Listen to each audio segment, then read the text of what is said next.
Okay, we seem to be somewhere in the right direction now. I'm very sorry about that. Um,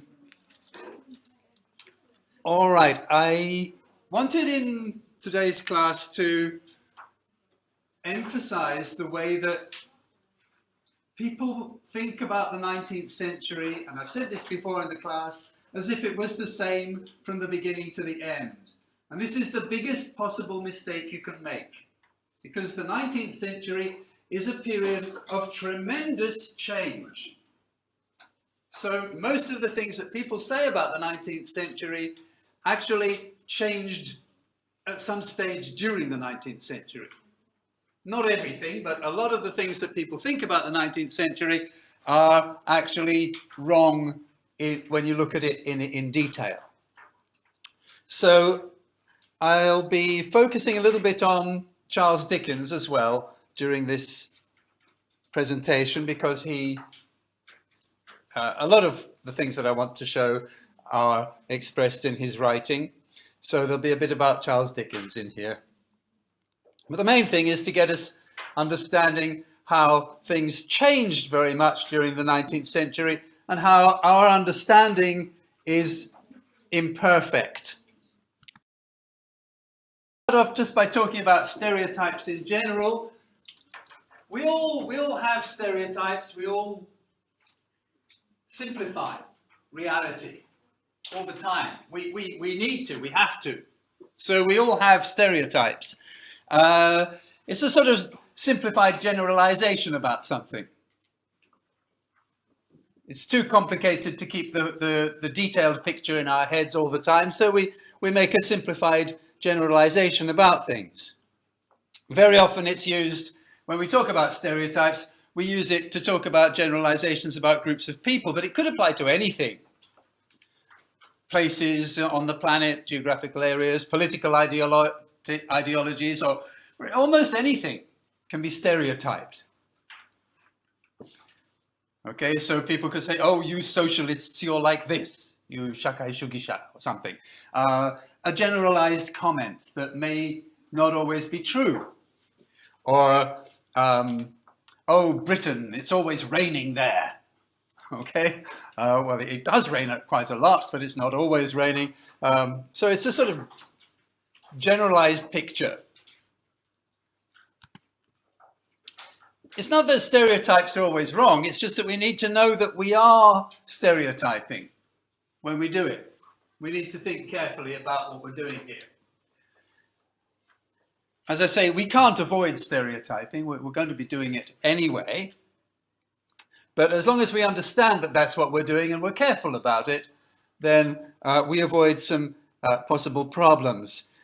Like, for example, if we know that a person is Japanese, it's not wrong to suppose that that person very likely likes rice and possibly eats quite a lot of rice. After all, the words for breakfast and lunch and evening meal are, asa gohan, hiru gohan, and ban gohan. Okay, so you would imagine that on the whole, Japanese people like rice and eat quite a lot of it.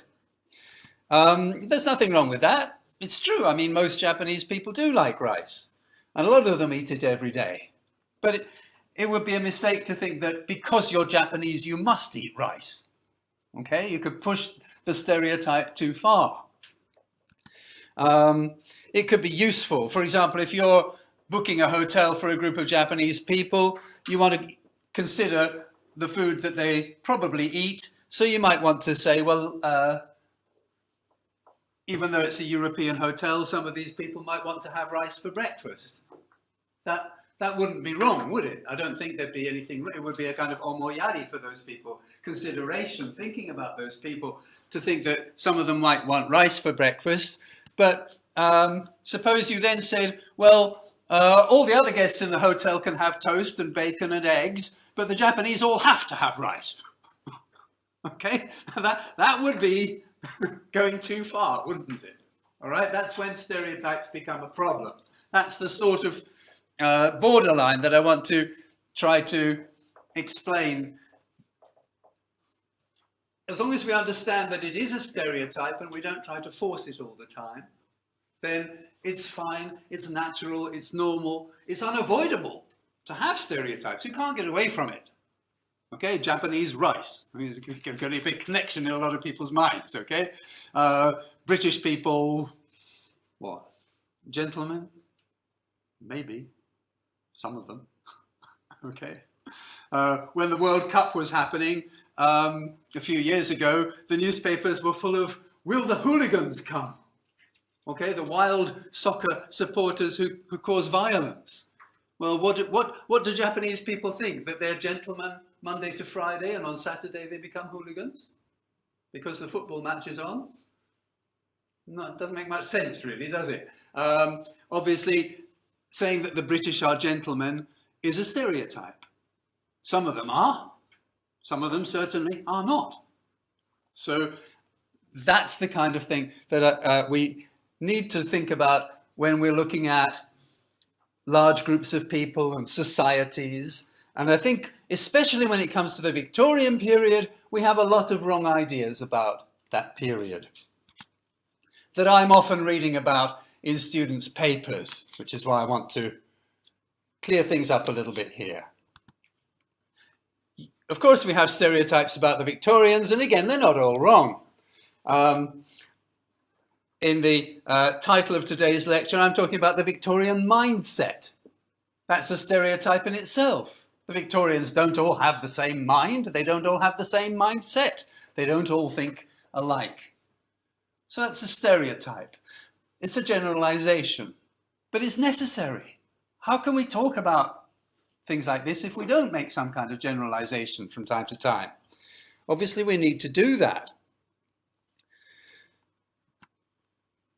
There's nothing wrong with doing it either. Nothing wrong with talking about the Victorian mindset, as long as we realize that the reality is going to be more complicated.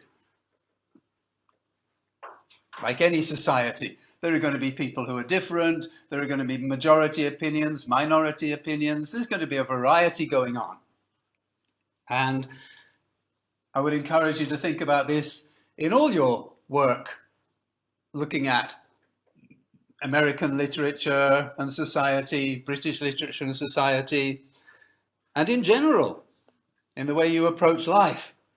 The reality is always much more complicated than the generalizations. So I want to take a look at some of the typical stereotypes that we often have, and also not just our stereotypes about the Victorians, but the Victorians' stereotypes that they had about the world, because they also had mistaken ideas about things. So I'd like to look at the whole question of stereotypes from their point of view as well. I'm going to start with women. We've had quite a lot about women on the course, so continuing, I'd like to start with stereotypes of Victorian women. In fact, it's probably the most obvious example of stereotyping in Victorian England, the whole attitude towards women, the way that Victorians saw women and the way that we think about Victorian women now. Both of those are stereotypes. In fact, the change in the status of women is a huge element of what makes our modern world modern. The change of status in women between the 19th and 20th century is huge. It's a very, very big topic. So we need to try and understand the way things were before this change took place, when there were no women in universities at all. There were human rights for women were very different from those for men, and so on.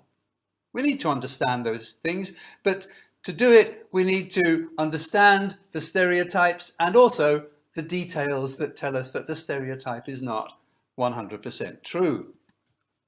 So I'm going to try to take a look at the stereotypes that we have of Victorian women and that Victorian people had about women.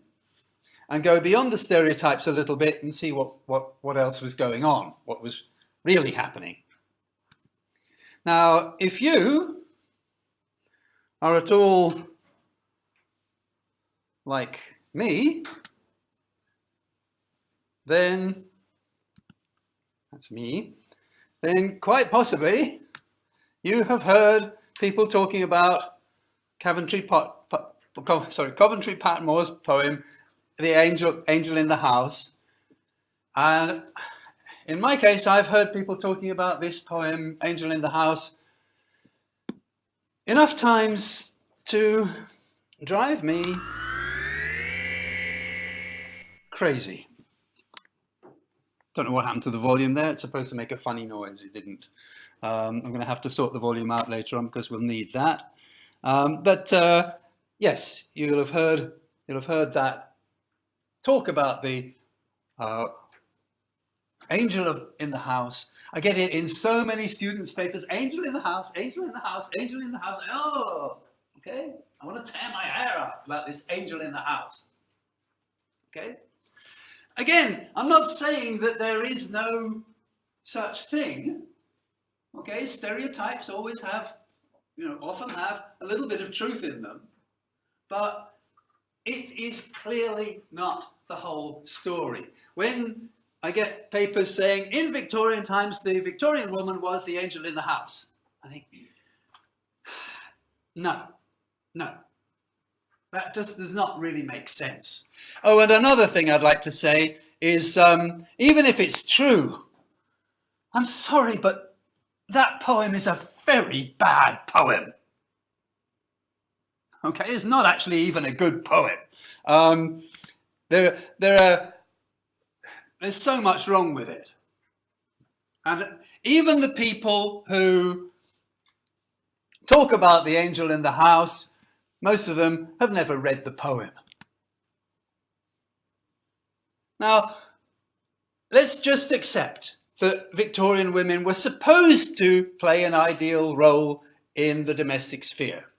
It was an image, it was an aim, a mokuteki for Victorian women to be the ideal housewife. But we still have the idea of the ideal housewife today, don't we? I mean, it's not different. People still think, oh, a good housewife should, what should she do? She should put the slippers at the Genkang in Japan for her husband when he comes home. The slippers should be there waiting for him, all right? What should she do? She should have his newspaper there, all right, at the right time when he comes in. She should more or less know when he wants a cup of tea, all right?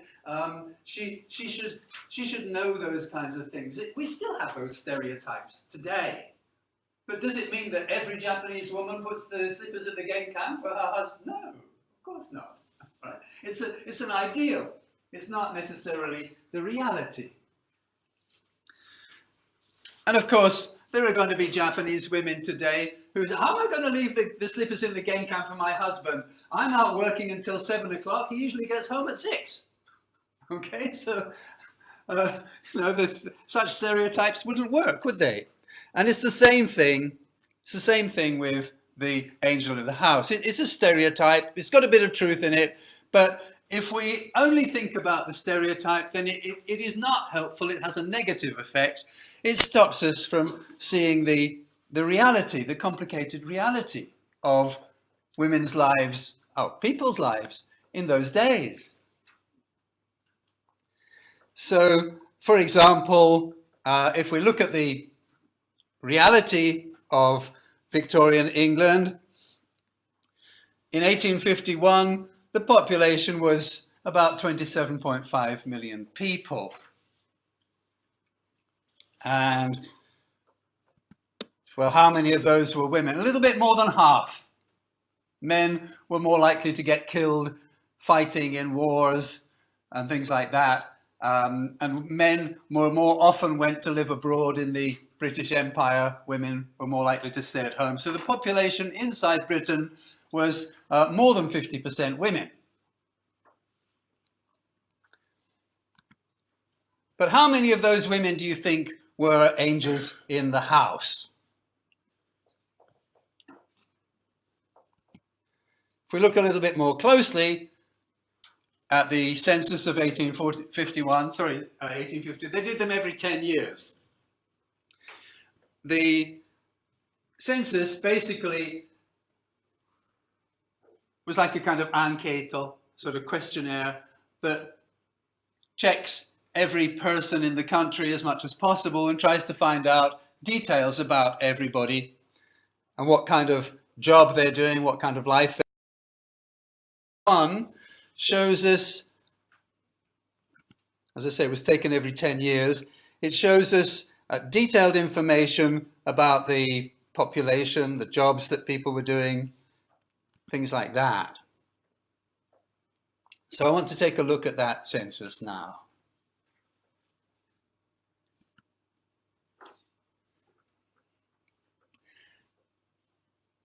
If we take the top 6 jobs that had most people working in them, those jobs were like this.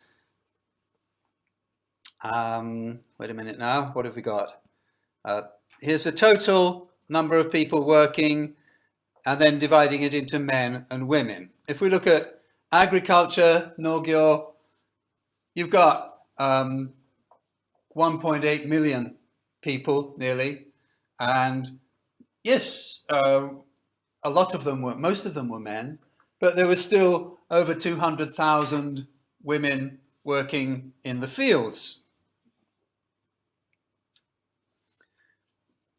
The next biggest employment sector in the middle of the 19th century was domestic service, being a tetsudai-sama of some sort.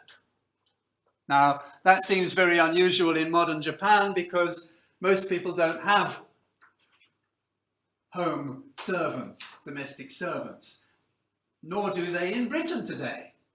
I think there are very few countries in the world that still have a system of domestic servants. Some of the Arabic countries, perhaps. Apart from that, not very many countries have a system of domestic servants. The reason being that we've got all these sort of appliances. You know, in those days, nobody had a refrigerator. Okay, nobody had a denchi renji, a microwave. A lot of the, for example, a vacuum cleaner, a Hoover. No, nobody had those either. They didn't exist. So the work would be done by physical labor. And it was also a status symbol. Having servants was a status symbol. It showed that you were rich. So people would aim to have servants, sometimes even if they couldn't really afford it. They would have a servant just to show that they weren't poor. So that was the second biggest area of employment, and it was mostly women. It's pretty much the opposite, more than the opposite picture really, compared with agriculture. The vast majority of people in domestic service were women. The men were very often the butler, the one who would open the door, you know, with a very sort of smart bow tie and dressed in a suit and looking like a gentleman himself. And he would kind of negotiate guests into the house or out of the house and that sort of thing. So they form part of the domestic service sector, but mostly it's women. So we've got 1 million, put that together, we've got about, well, we're heading up towards 1 million women who are not sitting at home being angels of the house already. We look at textiles, and it's about half and half male, half female. Textiles is producing clothes, making clothes, the whole business of dressmaking and tailoring and, yeah, the clothes business. Building, of course, as we'd expect, is mostly male-dominated. Very few women working in that field, but even so, a few. General labour, again, it's mostly a male domain. But there are a few women. Sorry, yes, I put textiles and dressmaking. Actually, if we take them separately, technically, we've got textiles, which is producing the material, and dressmaking, which is making clothes from the material. So we've got two areas here, but both of them, women are predominant. So out of the 6 top areas of employment, women are predominant in 3 of them. All right, in domestic service, textiles, and dressmaking, women predominate. And if we were to look at other areas of employment, we would find a similar pattern. There are lots and lots and lots of women who are not sitting at home being angels of the house. Partly this is an issue of social class. We often, I think, students, when they think about Victorian society, they're only thinking about the higher social level. So when they say that the woman is the angel of the house, they're only thinking about the upper class women, or the middle class upwards. They're not thinking about the working class people. They're not thinking about the ordinary people. But they are the majority. So please don't forget about them. All right? When you're reading those novels of, well, a little bit before the Victorian period, Jane Austen, for example, she's not just looking at the society as a whole, she's looking at a small area of society that's from the middle upwards. She doesn't focus very much on the lower classes. And a lot of Victorian novels were the same. Why? Well, it's fairly obvious. It would be those richer women who had time, who didn't have to go to work and who could sit at home and be the angel of the house. It would be those women who read those books. It wouldn't be the ones who are out dressmaking for 12 hours a day or the textiles industry or working in the fields, would it? They wouldn't be out there, they would be out there working. They wouldn't be sitting at home reading those books. In fact, many of them would not even be able to read or write. So the novels were written mostly for the people in the middle class upwards, and they're very often about people in the middle class upwards. So we don't get a very balanced sense of the society if we just think about the kind of people we meet in those 19th century novels, because they don't, a lot of them, not all of them, some of them do, but a lot of them do not talk very much about the lower classes and the poorer people. So we've got a total there of 4.5 million people altogether working in those top 6 areas of employment. 2.75 million of them are men and 1.75 million of them are women. Not so far behind the men, are they? There are millions and millions of working women in Victorian England, in 19th century England.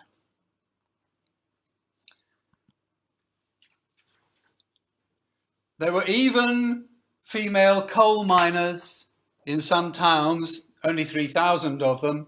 There were female blacksmiths. The blacksmith is the job where you work with a big heavy hammer, heating up the metal, very often to make horseshoes, but to make other things out of iron.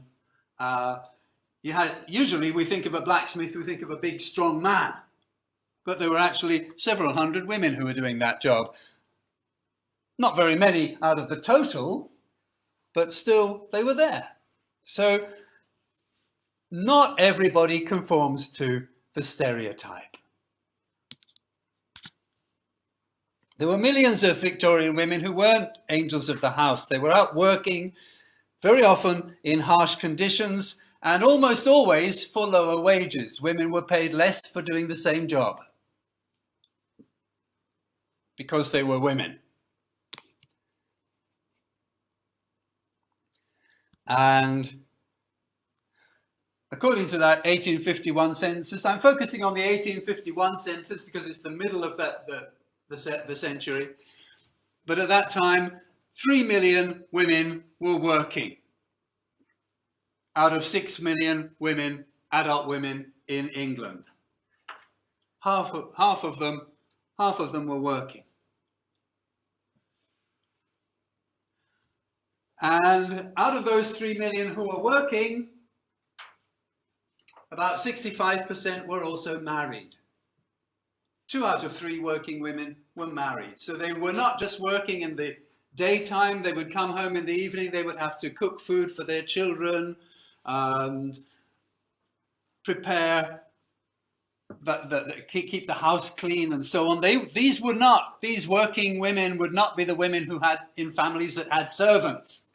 They probably themselves were servants during the day or something like that. Then they'd go home in the evening and they'd have to do their own housework. They'd have to look after their own children and husband and so on. So the picture that we have, the stereotype that we have of angel in the house is a very unsatisfactory picture if we want to look at the society as a whole. And although I've picked 1851, the census of 1851, if you went back to the beginning of the century, 1800, 1801, or the end of the century, 1890s, the picture would be very different again, because the picture is changing throughout the century.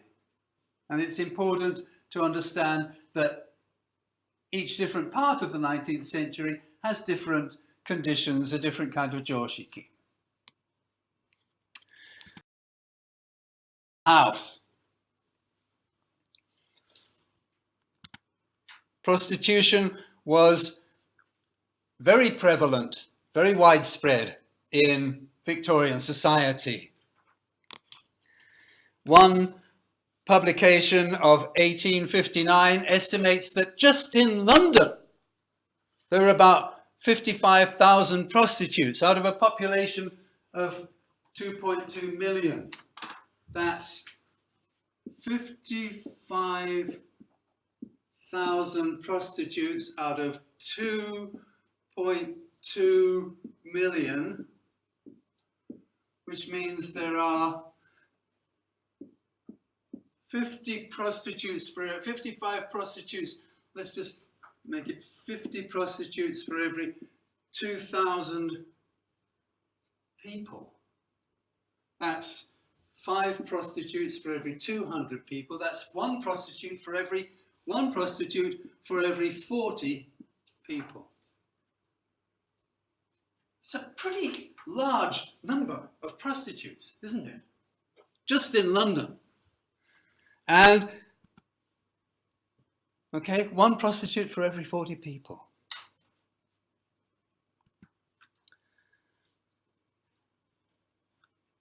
There's another publication of about the same time in 1857 that estimates the number much lower, but scholars mostly think that their first figure, the higher figure, is more accurate. So it depends on who you listen to. It could be that it was lower than that, but scholars are fairly clear that there was a tremendous amount of prostitution going on in Victorian England.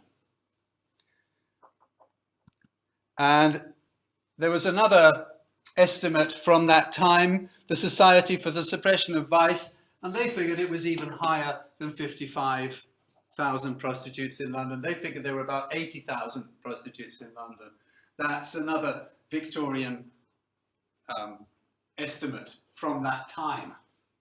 So somewhere between 8,000 and 80,000. Well, that's a big difference, but if we hit the middle, somewhere around 55,000 sounds about right. 1 prostitute for every 40 people. And when you consider that, you know, half of those 40 people were women, about 1/3 of them were children, you're saying for every adult male, or for every what? Let's be generous. Let's say every 15 adult males. For every 15 adult males, there was a prostitute. Goodness me. And that's really important information when we're reading those romantic novels from that period. It changes the way we look at them, doesn't it? All this marrying for love and so on. How much of it really happened, and how much of it was just fantasy in novels? How many women were marrying a man they didn't love? How many men did not love their wives? There has to be some explanation for all this prostitution. What's going on here? Okay, it's a big thing that certainly when we go on talking about the angel in the house, we are ignoring a very important reality here. So these are the kinds of things that I think it's worth challenging, looking at more closely when we talk about Victorian England. So however exact or inexact the figure of 55,000 may be, even if we put it as low as 8,000, it's still a pretty shocking number. If we put it as high as 80,000, it's even more shocking than we imagined. But whatever the exact figures are, it's very clear, nobody disagrees, that there was a huge amount of prostitution going on in Victorian England. Part of it was because significant sections of the male population were discouraged from marrying. If you were a soldier in the army, they did not like you to get married. They wanted your life to be with the army. If you were in the church, they very often did not like you to get married. And if you were a university professor, in general, you were not expected to get married. So, in the case of several major professions, prostitution was the only available outlet that those people had. Even for married men, visiting a prostitute was considered a fairly normal part of life. Prostitution was not illegal, and respectable women were not expected to regard sexual intercourse as in any way pleasurable. So your wife, a man's wife, would typically not expect sleeping with her husband to be an enjoyable experience. It would be gimu. It would be a duty to sleep with her husband. The expression that was used was, lie back and think of England.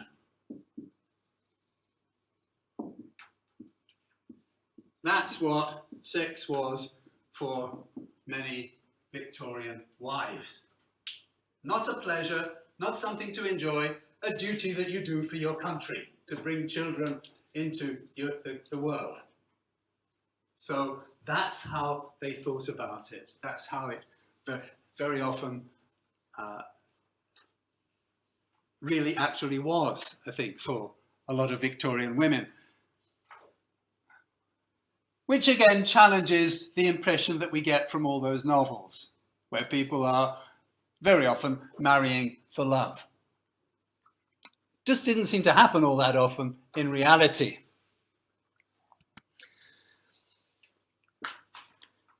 How did people think about prostitutes? Well, somewhere in between condemning them, that they were bad women, they were bad people. The society in general took a negative view.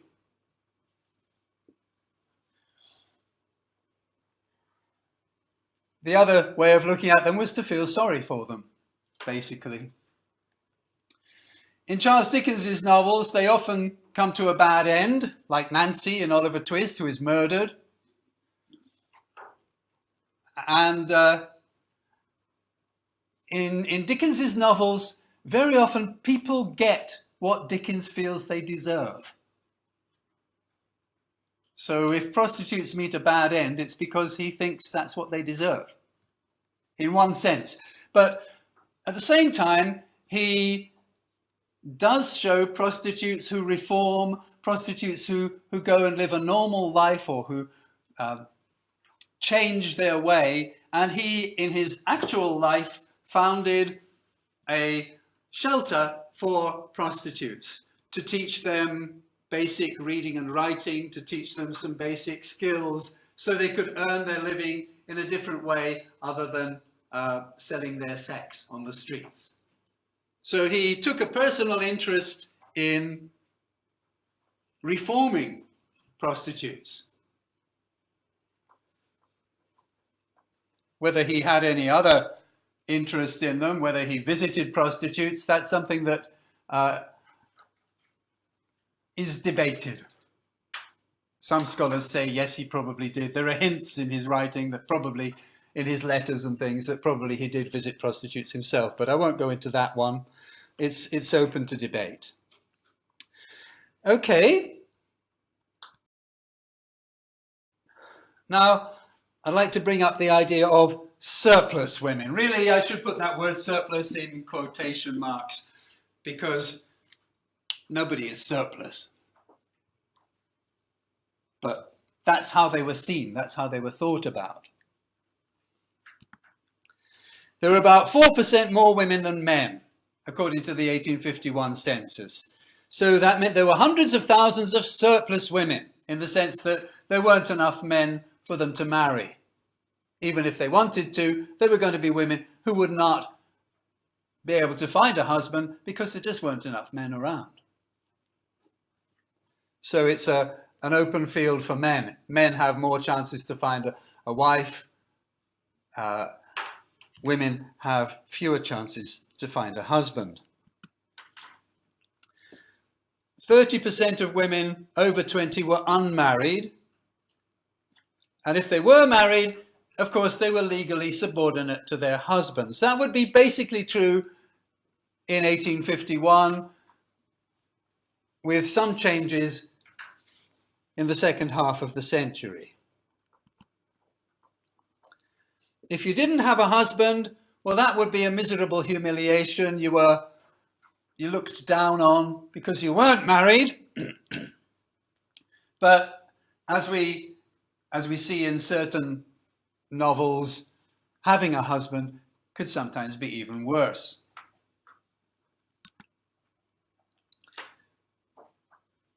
Now notice that I'm talking about the conditions in 1851. Any money or possessions that a woman had became her husband's on marriage. So if she did have any money, if she did have, for example, an inheritance from her family, that money would belong to her husband. It wouldn't be hers anymore after she married. In very rare cases, she couldn't divorce. Even if her husband was cruel, even if her husband was sleeping with other women, whatever the husband was doing, the woman had very, very little chance of escaping him by divorce. Basically, a married woman belonged to her husband, and if a crime was committed against her, only her husband would be able to prosecute. So, if somebody attacked a woman, she did not go to court to protect herself, to defend herself. Only her husband could represent her if she was married. If she was not married, she had to be represented by her father or by a brother. Basically, every woman in some way had to belong to a man. And if there was a legal problem, it would be the man who would represent that woman in court. So if she was attacked in the street and somebody hit her and stole her money, and they caught that person, it was not the woman's job, it was not her right to prosecute or to give evidence. It was the husband or whichever man was controlling that woman, or considered to be in control of that woman, who would give the evidence and bring the case to court. So the basic idea that you've got in Victorian society is that all women, whether they're married or not, should be under the control of men. And unmarried women were under the control of their fathers or their brothers, or there had to be some man. A loose woman, a loose woman has the sense of a prostitute, but a free woman who was not attached to any man was either going to be right at the bottom of society or was going to be a real derusugita kui, okay, who really was kind of so unusual that she was unique, and nobody could really put her into the normal categories. There were a few women who somehow escaped from all of this. But the number of independent women that you've got, single women, working women, women with inheritance, and prostitutes, ladies of the night, I think they would be included to a certain extent. Well, that number is growing. So the stereotype is being challenged.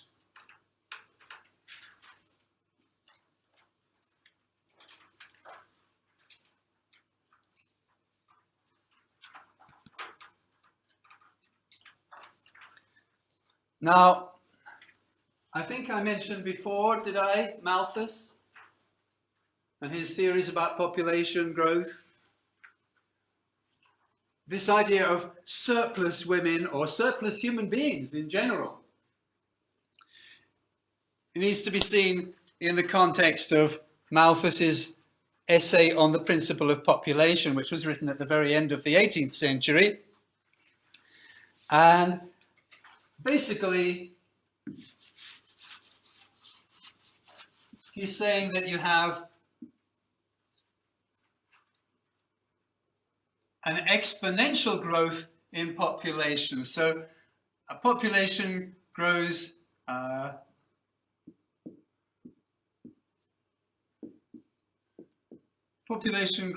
differently from food.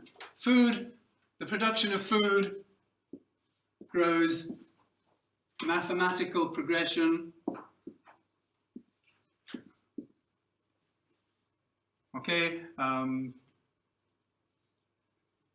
time going along here, you might have like 5 years, 10 years, 15 years, 20 years. Basically, the proportion over a period of time is the same. It's a steady line. It's a steady line of growth. But when you're looking at human population, says Malthus, it's not like that. It goes, instead of going 2, 4, 6, 8, it goes 2, 4, 8, 16, 30. Okay, so it goes 2, 4, 8, 16, then it goes up to 32, 64, 128. It gets very big very quickly. Have you ever tried doubling numbers like that?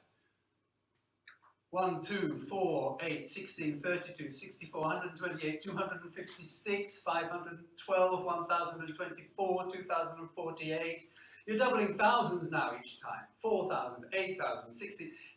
You've only done it 10 times and you're up to the thousands.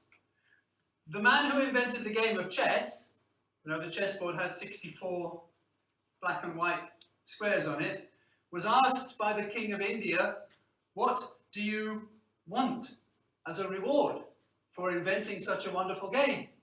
And the man said, just put 1 grain of rice on the first square, and 2 grains of rice on the second, and 4 on the third, and 8 on the 16th, and 16, 32, like this, right up to 64. And the king chopped his head off. Because there isn't enough rice in the whole world to cover up to 64. Okay? Population growth, according to Malthus, is like this. It goes up and up and up and up and up in this kind of way, exponential. Okay, this is mathematical progression. This is exponential. Exponential growth, meaning each time it doubles. 2 people have 2 children, that's 4. 4 children have 8 children, that's 8. 8 children have 16 children, that's 16. It doubles each time. And that means that in the end, there is not enough food for everybody to eat. The production of food goes up much more slowly than the population. So this is Malthus's idea, and we talked about it before a little bit, how it created the laissez-faire policies of Victorian England. So this created the idea that there were surplus people, and that nature's way of controlling the surplus population was to have floods and pestes d'or, diseases and things like that to keep the population down. So the best thing to do is just let nature do that, because if not, there'll be too many people and not enough food. And so the Victorians had that kind of idea. Well, that's something that Dickens was very much against.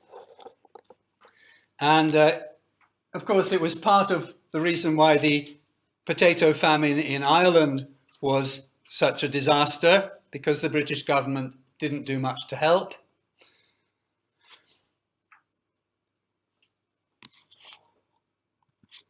And basically, it's something that Dickens, for example, was completely against. He completely disagreed with that.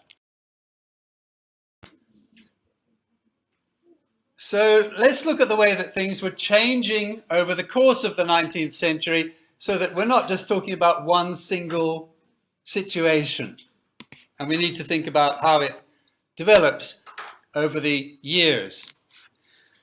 Here are some of the major reforms, changes in the law that are taking place during this period.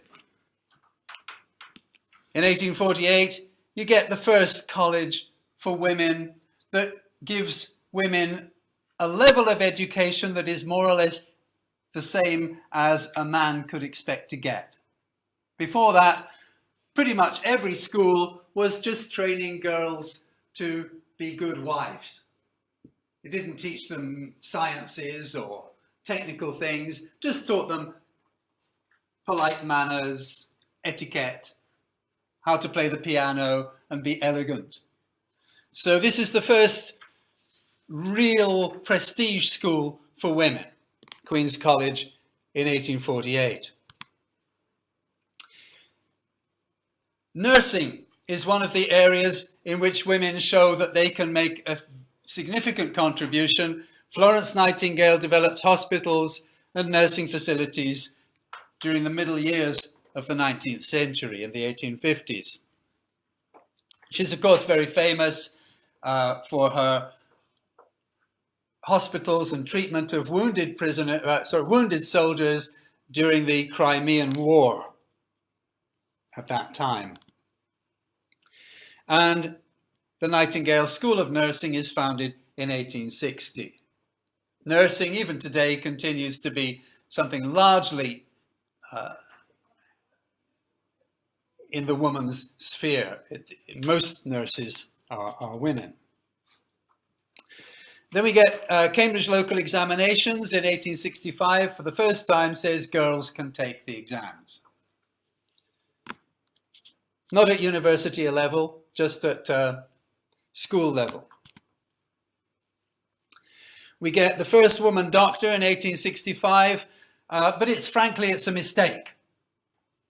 They didn't really realize she was a very masculine looking woman. They didn't realize she was a woman until it was too late and she was already a doctor.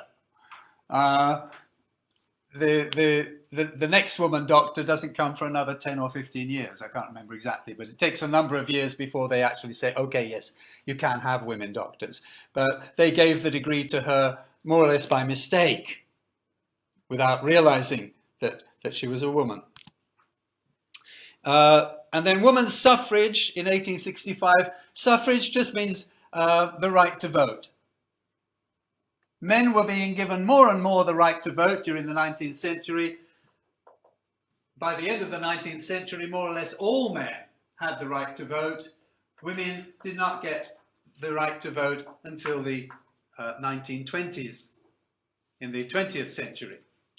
But the first movement towards women getting the right to vote was in the establishment of the Women's Suffrage Committee in 1865. So it's the beginning of a movement towards giving women the vote.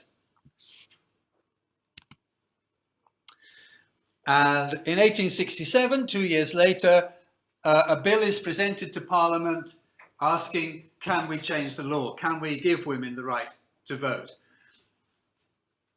Of course, all the politicians were men, so women had to persuade men to represent them in Parliament. And they were successful in this case, and in other cases, men were successfully persuaded by women to represent women's rights. It didn't win, okay, it didn't succeed, but in 1867, the question was raised in Parliament for the first time, should women be given the right to vote? The answer was no, but the question kept on coming back until eventually it was accepted. We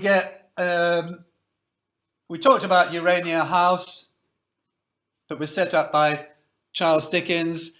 Josephine Butler opened an industrial home for former prostitutes in 1867. Basically, society had been saying, these women are lost, these women will surely go to hell, they are not worth bothering with, and there was no help for them. So the first home to give some sort of chance for prostitutes to change their life and to live a different kind of life and have a different kind of identity started up in 1867.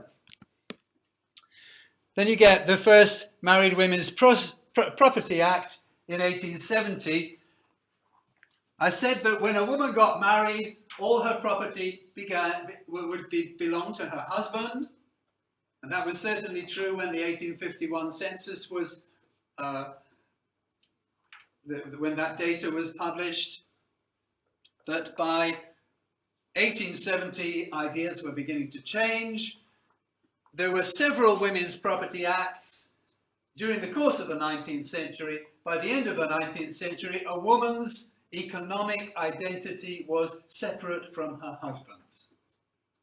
The first act said, I can't remember what it said now exactly, but some of her money could still belong to her. Then there was another act that said other types of money could also belong to her. I think there were 3 acts altogether that basically gave women the right to own their own property independently of their husband. In 1872, with pressure from, pressure from a woman who had a terrible experience herself, and she pushed and pushed and pushed until the Infant Custody Act was passed in 1872. This poor woman, who I could tell you about separately, but her husband, it was a typical case. Her husband beat her, was violent. She ran away from him. But he had legal rights to the children. So she had to give her children over to a violent, abusive man because that's what the law said. Just by chance, she happened to have some very powerful friends in Parliament, including the Prime Minister. And so she pressured, and this law was introduced, allowing children, young children, to be kept with their mother. Later on, again, more laws were passed. The age went up and up until there was no real limit. A woman had as much right to the children as the father. But before this act was passed, the children belonged to the father, not to the mother. Even if he was violent, even if he was abusive, the children belonged to him. The London Medical College for Women, 1874, nursing and medicine, important area of development for women. Degree courses at the University of London. For the first time, women can take a university degree in 1878. I can't remember now, but there was something about they could attend the university, but they couldn't graduate. I'm not sure if they could graduate at this stage or if that didn't come until later. But they were at least allowed to attend the courses. Before that, no women had been allowed into the buildings, except perhaps to clean the toilets or something like that.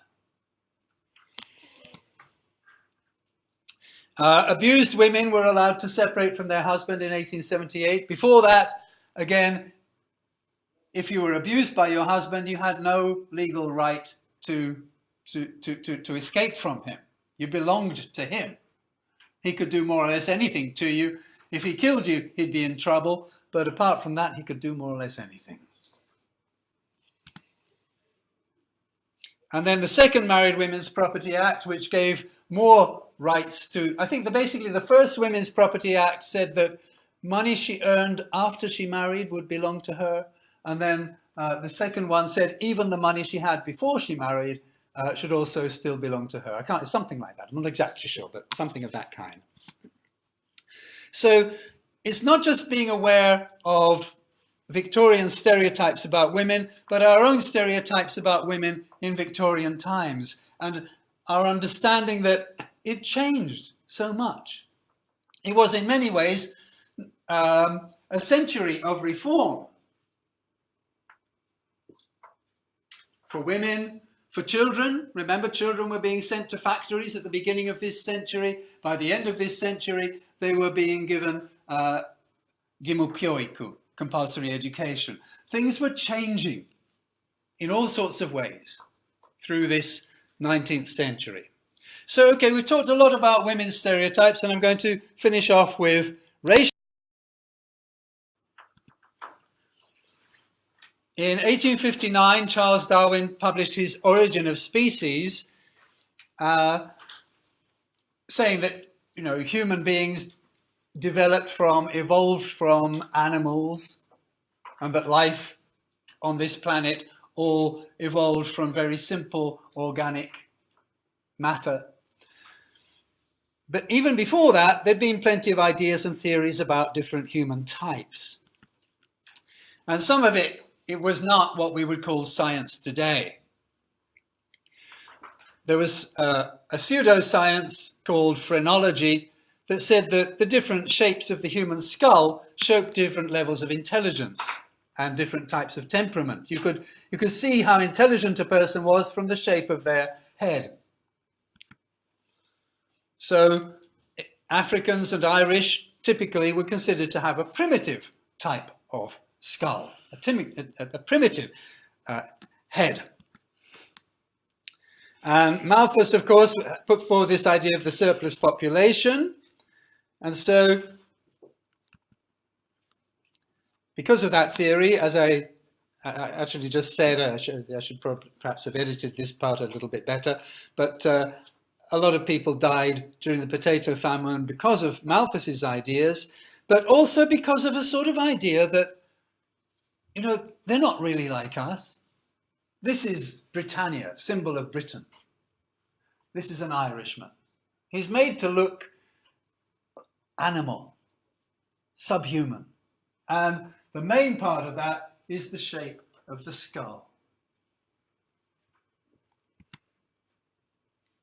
So the Irish were, part of the bad treatment of the Irish was because Malthus and the principle of laissez-faire politics, but also because they were seen as inferior, and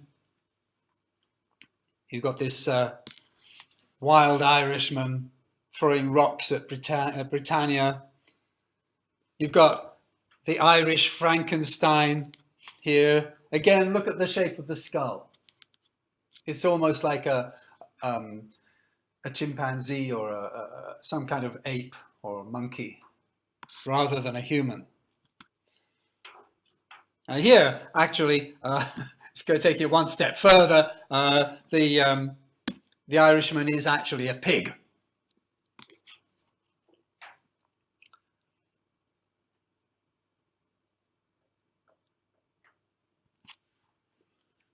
And in all of these pictures, then, it's the skull that's distinctive. If you look at the Irish servant woman here, compared with the English mistress that she seems to be bullying or something, the shape of the skull was considered to be important. It was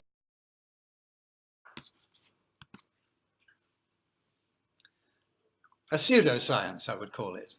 Not a real science. There is no real science that tells you that the shape of the skull makes any difference at all. But here's a Victorian textbook. Okay, grades of intelligence, high grade, low grade.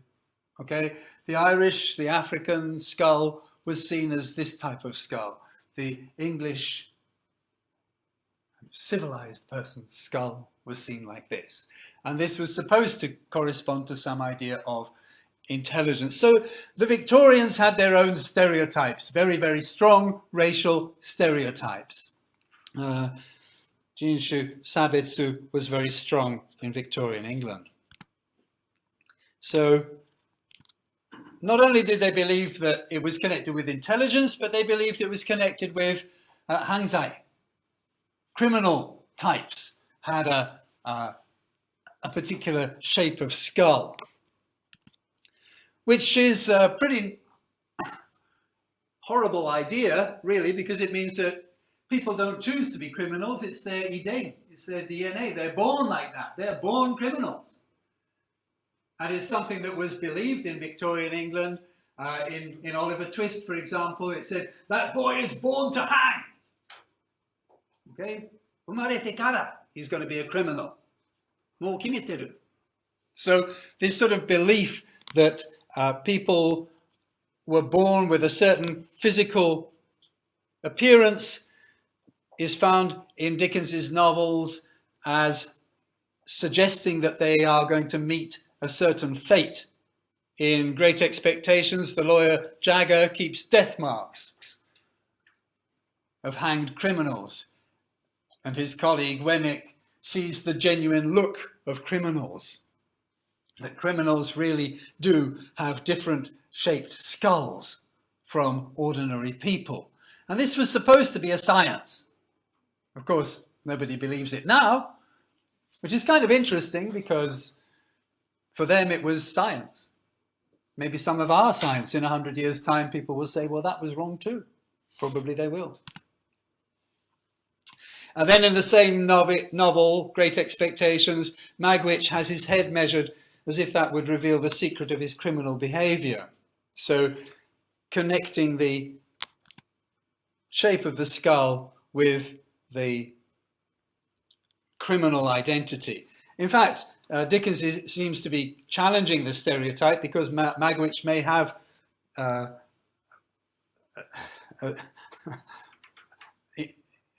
don't know what sort of skull he had, but Dickens seems to be challenging the stereotype because Magwitch is not actually a bad guy.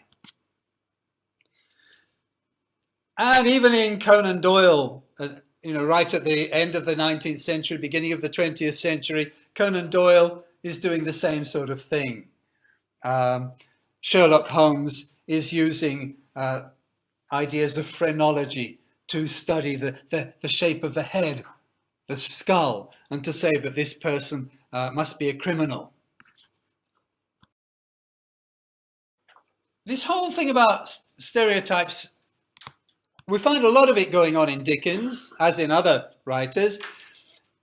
I think it's a very interesting way of looking at Dickens, the way that sometimes he accepts those stereotypes and other times he challenges them. We get the ideal woman like Rose Maylie and Agnes in David Copperfield, and they do seem to be like angel of the house type women. But he also shows sympathy for fallen women, although Nancy, as I said, she gets murdered in Oliver Twist. We feel very, very sorry for her because she gets killed trying to do the right thing, trying to protect the little boy Oliver, and she gets killed for it. So we feel very sorry for her. And in David Copperfield, we feel sorry for little Emily, who again has fallen into bad ways. So he goes against the usual Victorian prejudices. And some of his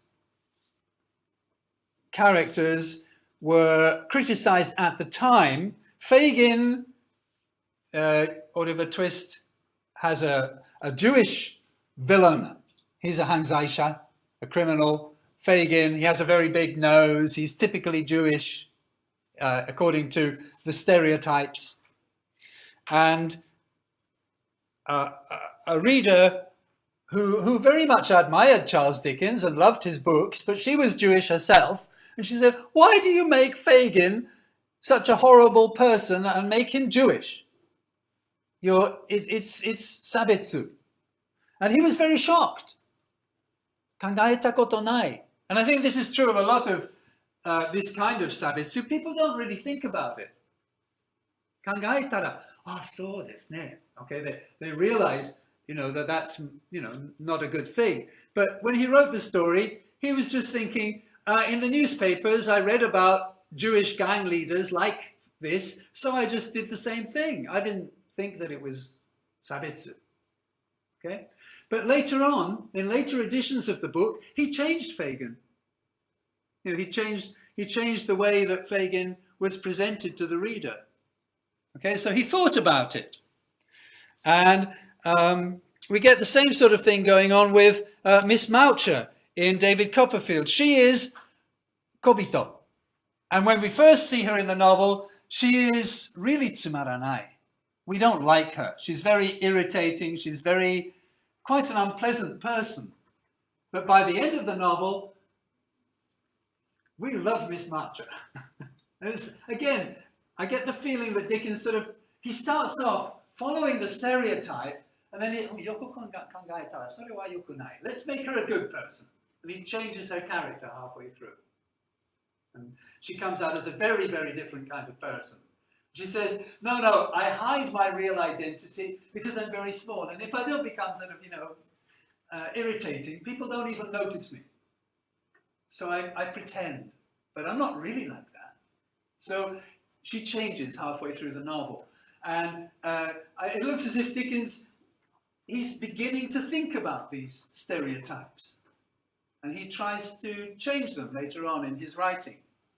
So I think the whole idea of stereotypes that, here's Fagin, here's Miss Moucher, the whole idea of these kinds of stereotypes is something that we can find going on through the writings themselves and the authors and the way they had their own stereotypes.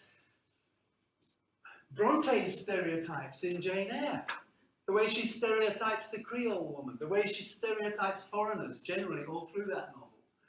Very interesting way of looking at 19th century novels, okay? But the most important thing we need to do is get past our own stereotypes about them, about the Victorians, and understand that their society was much more complicated and that people were not, something like The Angel in the House or something. The real story is always much, much more complicated. Okay? So basically that's it